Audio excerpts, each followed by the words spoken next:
Hello students, class 8th SST के video में हम हिस्ट्री से रिलेटेड लेसन 5th डिस्कस करेंगे। लेसन 5th का नेम है हमारा crafts and the industries in the colonial period. Colonial period का मतलब होता है ब्रिटिश पीरियड में किस तरीके से क्राफ्ट्स और इंडस्ट्रीज डेवलप हुई थी। क्राफ्ट्स इट मीन जो हाथ से जिन इंडस्ट्रीज में सामान बनाया जाता था। क्राफ्ट्स मतलब जो हाथ से सामान बनाया जाता है। तो इसमें हम प्रोमिनेंट पॉइंट डिस्कस करेंगे। हमारा सबसे फर्स्ट पॉइंट है the industrial revolution started. Industrial revolution start हुई थी इंग्लैंड में।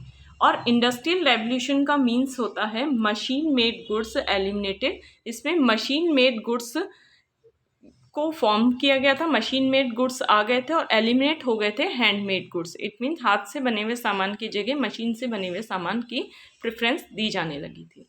फिर नेक्स्ट पॉइंट आ जाता है Indian textile. The cotton textile was famous all over the world.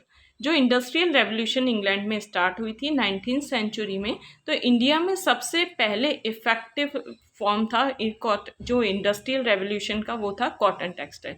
It means cotton textile में सबसे पहले इंडस्ट्रियल रेवोल्यूशन का इम्पैक्ट हुआ था। फिर नेक्स्ट हमारा आ जाता है इंडस्ट्रियल रेवोल्यूशन के थ्रू मुस्लिन एक क्लॉथ था, उसका फॉर्मेशन हुआ था। मुस्लिन क्लॉथ सबसे फर्स्टली मुस्लिम का मीन्स क्या होता है? मुस्लिम का मीन्स होता है जो यूरोपियन ट्रेडर्स होते थे वो इंडिया और मुसोल जो कि इराक का एक प्लेस है वहाँ से कॉटन मंगाते थे। उस कॉटन को ही क्या कहते थे? मुस्लिम कहते थे। और ये बहुत फाइन टेक्सचर में होता था। इट मीन्स बहुत ज़्यादा सॉफ्ट होता था। यूरोपियन ट्रेडर्स कॉटन को इंडिया और मुसोल जो कि इराक का एक प्लेस है वहाँ से कॉटन मंगाते थे, इसे मुस्लिम कहते थे। फिर नेक्स्ट हमारा आ जाता है छिंड्स। छिंड्स का मतलब होता है ये एक प्रिंटेड कॉटन क्लॉथ होता था जो इंडिया से मंगाया जाता था।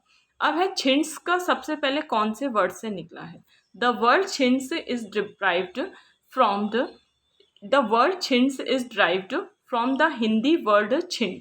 जो वर्ड छिंट है वो किससे वर्ड से लिया गया? कौन से हिंदी वर्ड से लिया गया? छिंट से लिया गया है। Meaning cloth with design of small colourful flowers. It means एक कलरफुल क्लॉथ होता था और इसमें फ्लावर्स की डिजाइन होती थी। सबसे फर्स्टली है जो छिंड्स कॉटन है वो कहाँ का फेमस था? इंडिया का फेमस था। और जो छिंड्स वर्ड है वो कहाँ से लिया गया? ड्राइव्ड फ्रॉम हिंदी वर्ड छिंड से लिया गया है। मीनिंग क्या होता है? एक क्लॉथ होता है जिसमें छोटे छोटे डिजाइन्स बने हुए होते हैं और कलरफुल क्लॉथ होता है। फिर नेक्स्ट हमारा आ जाता है डोमिनेशन ऑफ इंडियन टेक्सटाइल, कि इंडियन टेक्सटाइल का डोमिनेशन इंटरनेशनल मार्केट पे कैसे हुआ था और किस फॉर्म में हुआ था। फिर फर्स्ट पॉइंट है हमारा domination of Indian textile. Domination of Indian textile में सबसे फर्स्टली पॉइंट है हमारा Indian textile dominated the world market. Indian textile जो पूरी तरह से सबसे फर्स्टली जो कॉटन जो इंडिया का जो रॉ मटेरियल था वो पूरे वर्ल्ड लेवल पे फेमस था। तो इसी तरीके से इंडिया का जो कॉटन है वो पूरे वर्ल्ड लेवल पर फेमस था और उसने पूरे वर्ल्ड में सभी कंट्रीज़ को इंडियन कॉटन एक्सपोर्ट होता था। तो Indian textile dominated the world market till the end of the 18th century. 18th century और 19th सेंचुरी में इंडस्ट्रियल रेवोल्यूशन आई थी। उससे पहले पूरी कंट्रीज में इंडियन टेक्सटाइल फेमस था। इट मीन इंडियन टेक्सटाइल को ही इम्पोर्ट किया जाता था। फिर नेक्स्ट पॉइंट है हमारा the British government try to protect their local textile industries by banning the use of the chintz and the printed cotton from India. अब इससे British government it means Britain की जो इंडस्ट्रीज थी वो सफ़र कर रही थी, क्योंकि जो इंडियन टेक्सटाइल से बना हुआ जो इंडियन कॉटन होता था वो ब्रिटेन जा रहा था। तो ब्रिटिशर्स थे वो पूरी तरह से इसको बैन करना चाहते थे, क्योंकि इंडियन टेक्सटाइल जब तक बैन नहीं होगा तब तक जो ब्रिटेन की टेक्सटाइल है वो प्रॉस्पेरियस स्टेज पे नहीं पहुंच पाएगी।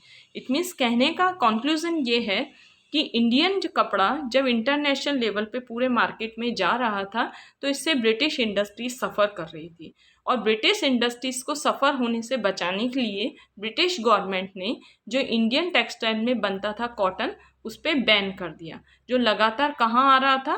ब्रिटेन में आ रहा था। फिर नेक्स्ट हमारा पॉइंट आ जाता है a severe blow in Indian textile. अब ब्रिटिश जो इंग्लैंड था, इंग्लैंड से मैनचेस्टर से जो कपड़ा आ रहा था इंडिया में वो उससे पूरी तरह से इंडियन वीवर्स क्या हो रहे थे? इंडियन टेक्सटाइल हो रही थी डिस्ट्रॉय हो रही थी। तो कैसे किस तरीके से इंडियन टेक्सटाइल डिस्ट्रॉय हो रही थी। तो सबसे फर्स्टली हम इसमें ये स्टडी करेंगे prominent point, invention of the steam engine. Steam engine का इनोवेशन किया था जेम्स वाट ने। इसी तरीके से रिचर्ड आर्कराइट ने वाटर फ्रेम स्पिनिंग फ्रेम का इनोवेशन किया था। स्पिनिंग फ्रेम, जिसे हम वाटर फ्रेम भी कहते हैं, एक कपड़ा बुनने की, कपड़े को, क्लॉथ को वीव करने की मशीन होती थी। फिर नेक्स्ट पॉइंट है कि जो इंडियन टेक्सटाइल इंडस्ट्रीज थी वो किस तरीके से डिस्ट्रॉय हो रही थी जब ब्रिटिशर्स के थ्रू मशीन से बना हुआ कपड़ा इंडिया में आ रहा था इंडस्ट्रियल रेवोल्यूशन स्टार्ट होने के बाद में। The machine made British textile were cheaper and the produce in the vast quantity. अब मशीन से जो ब्रिटेन में जो सामान बन रहा था, सबसे पहले ब्रिटेन में ही जो इंडिया इंडस्ट्रियल रेवोल्यूशन स्टार्ट हुई थी, और इंडस्ट्रियल रेवोल्यूशन स्टार्ट होने के कारण मशीन से बना हुआ कपड़ा बहुत सारा होता था और चीप रेट पे भी होता था। तो इंडिया में आ रहा था, इंडिया में जो चीप रेट पे मशीन से बना हुआ कपड़ा मिल रहा था, और हाथ से बना हुआ कपड़ा मोटा भी होता था और फाइन भी नहीं होता था और क्वांटिटी वाइज भी कम होता था और महंगा होता था। इसी तरीके से जो ब्रिटेन से सामान आ रहा था, ब्रिटेन से जो कपड़ा आ रहा था, वो चीपर रेट पे भी होता था और बहुत ही वास्ट क्वांटिटी में आ रहा था। फिर नेक्स्ट हमारा आ जाता है कि a very heavy custom duties was imposed on Indian textiles so create unfavourable condition for the Indian goods. A very heavy custom duties was imposed on the Indian textile. Students, Indian textile का जो सामान था, Indian के textile का जो cotton था, industries का जो कॉटन था, जब ब्रिटेन में जा रहा था तो ब्रिटेन में उस सामान पे बहुत ज़्यादा टैक्स लगाया जा रहा था। तो इससे जो इंडियन इंडस्ट्रीज़ थी वो पूरी तरह से सफ़र कर रही थी और पूरी तरह से डिस्ट्रॉय हो रही थी, क्योंकि उन्हें इंटरनेशनल लेवल पे मार्केट नहीं मिल पा रहा था, और अगर मिल भी रहा था तो उन्हें बहुत ज़्यादा टैक्स देना पड़ रहा था। फिर नेक्स्ट पॉइंट है हमारा, the British machine made cotton textile captured the markets of Europe, America, Africa. अब ब्रिटिशर्स ने मशीन के थ्रू सामान बनाने लगे, मशीन के थ्रू बहुत सारा कॉटन बनाने लगे, और मशीन के थ्रू जो ब्रिटिशर्स के थ्रू जो कॉटन बनाया जाता था वो फाइन भी होता था, चीपर रेट पे भी होता था और बहुत सारा भी होता था। तो इट मीन्स क्या है, ब्रिटिशर्स ने इंडियन टेक्सटाइल से जो बना हुआ सामान था उसे रिप्लेस कर दिया और अपना सामान, अपना जो कॉटन था वो यूरोप, अमेरिका और अफ्रीका के मार्केट में भेजना स्टार्ट कर दिया। तो ये रीज़न थे, इन रीज़न के बेस पे इंडियन टेक्सटाइल इंडस्ट्रीज पूरी तरह से डिस्ट्रॉय हो गई थी जब ब्रिटेन में इंडस्ट्रियल रेवोल्यूशन आई थी। फिर नेक्स्ट हमारा पॉइंट आ जाता है ruin of the Indian weavers, कि इंडियन वीवर्स किस तरीके से रूइन हो गए थे, पूरी तरह से ख़त्म हो गए थे।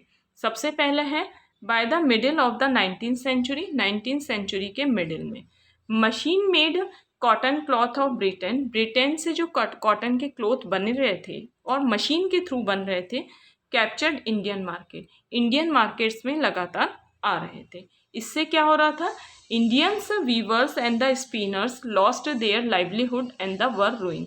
और जो इंडियन वीवर्स थे वो हाथ से सामान बनाते थे, हाथ से कपड़ा बनाते थे, जो महंगा भी होता था और क्वालिटी में भी अच्छा नहीं होता था। इसी तरीके से जो ब्रिटेन का कपड़ा जो इंडियन मार्केट्स में आ रहा था वो सस्ता भी होता था, इनएक्सपेंसिव भी होता था और क्वांटिटी वाइज भी ज़्यादा होता था। तो इस तरीके से जो इंडियन वीवर्स थे वो पूरी तरह से उनकी जो लाइवलीहुड थी वो डिस्ट्रॉय हो रही थी।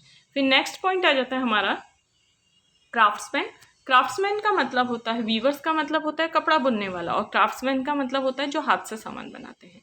Craftsman were forced to leave their ancestral profession. It mean ancestral profession का मतलब होता है जो उनके पूर्वज ने जो प्रोफेशन अडॉप्ट कर रखा था, तो क्राफ्ट्समैन ने उस प्रोफेशन को छोड़ दिया।